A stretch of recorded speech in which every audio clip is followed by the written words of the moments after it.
Salut à tous, bienvenue dans ce D'un point de vue de l'histoire. Dans ces vidéos, on parlera des faits de l'histoire du football et aujourd'hui, je voudrais vous parler de Bebeto et de sa fameuse célébration de 94. Bon, tout le monde connaît cette célébration, pour cause elle est encore faite par les joueurs aujourd'hui. Euh, Vous savez bien sûr qu'elle a été faite lors du Mondial 94. Si je vous dis quand, vous me dites quoi? Le quart de finale contre les Pays-Bas, et bien évidemment, la réponse est fausse. Alors oui, bien sûr, il l'a faite contre les Pays-Bas, mais le cœur de cette vidéo, en fait, c'est qu'en fait, il l'a faite avant.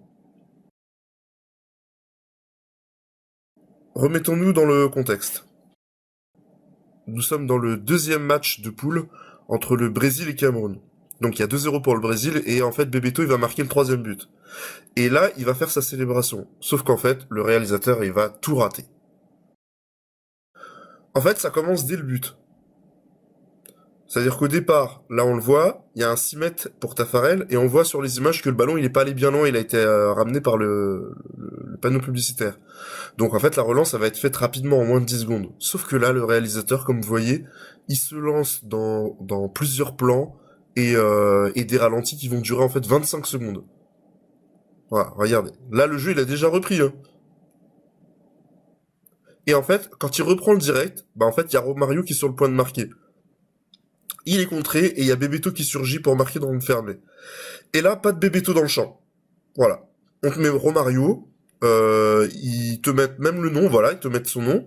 Donc déjà, il s'est trompé le buteur. Et il y a pas toujours pas de Bebeto. Donc quand il commence à voilà, on voit les tribunes, on voit les gens. Voilà, vous voyez, là on commence à voir Bebeto et on le voit qui fait le geste. Et encore, hein, nous sur le direct à l'époque, parce que j'avais vu le match, on n'avait même pas, je crois qu'on n'avait même pas cette image-là. Là c'est avec le recul, ils ont refait un petit peu le montage, bah ils ont tout loupé. En fait, il faut regarder certains ralentis, certaines courtes images où on le voit le faire furtivement. Du coup, en fait, personne ne sait que c'est en fait pendant ce match qu'il a fait pour la première fois.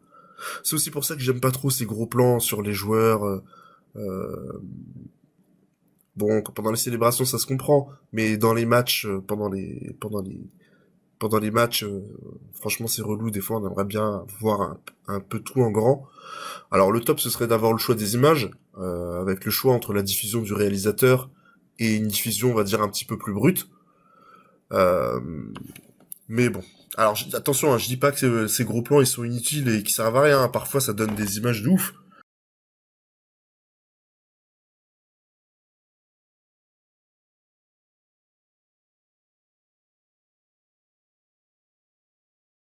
Mais c'est vrai que si on pouvait avoir le choix, souvent on choisirait la vue, on va dire un peu plus large.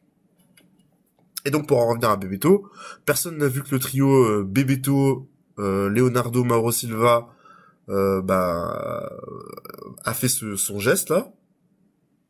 Heureusement, on a quelques photos de l'époque où on peut le trouver.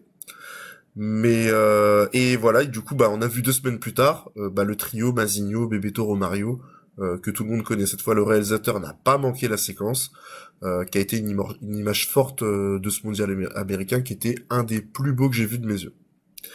Voilà pour cette histoire, n'hésitez pas à la partager, à me proposer des idées de vidéos de ce genre dans les commentaires.